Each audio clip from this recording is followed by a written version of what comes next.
Assalamualaikum warahmatullahi wabarakatuh. Perkenalkan, nama saya Muhammad Zaki Al-Fatih dari kelas 11 RPL 3 absen 24. Di sini untuk memenuhi remedial mapel KK4A, saya akan menjelaskan materi tentang activity dan intent. Ya, yang pertama ada activity. Apa itu activity? Activity merupakan salah satu komponen penting Android yang berfungsi untuk menampilkan user interface ke layar pengguna. Ini seperti pada saat kalian melihat daftar percakapan pada aplikasi chat atau daftar email pada aplikasi Gmail di ponsel Android kalian. Di dalamnya kalian dapat berinteraksi dengan aplikasi kalian, baik dengan menekan tombol ataupun menampilkan list.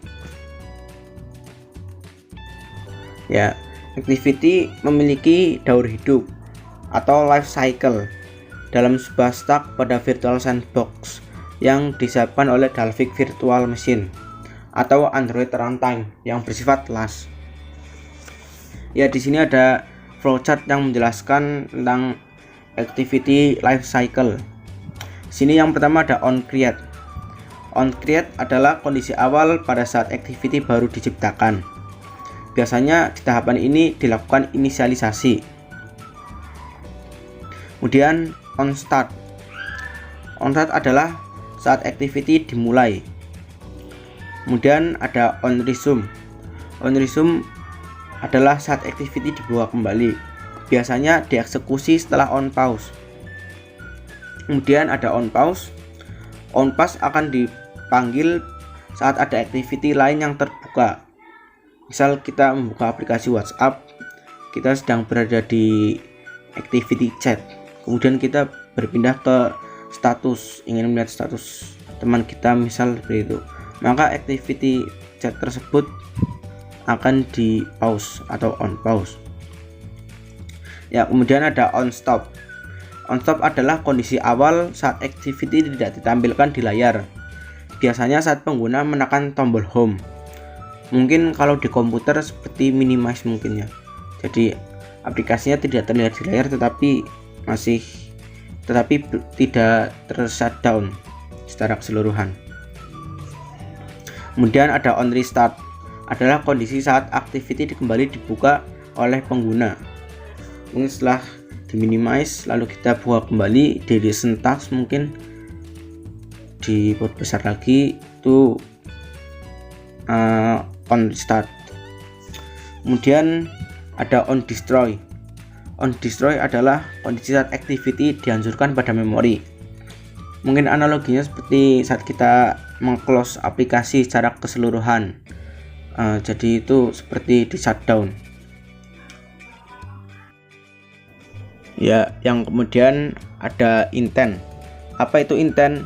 Intent adalah mekanisme untuk melakukan sebuah action dan komunikasi antar komponen aplikasi, misal activity, services, dan broadcast receiver.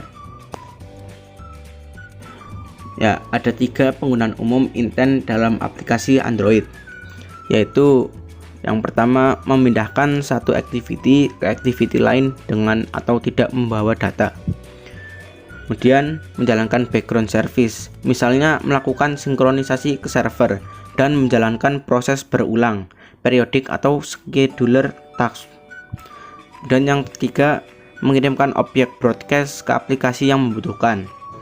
Misalnya ketika aplikasi membutuhkan proses menjalankan sebuah background service, setiap kali aplikasi selesai melakukan booting, aplikasi harus bisa menerima objek broadcast yang dikirimkan oleh sistem Android untuk event booting tersebut.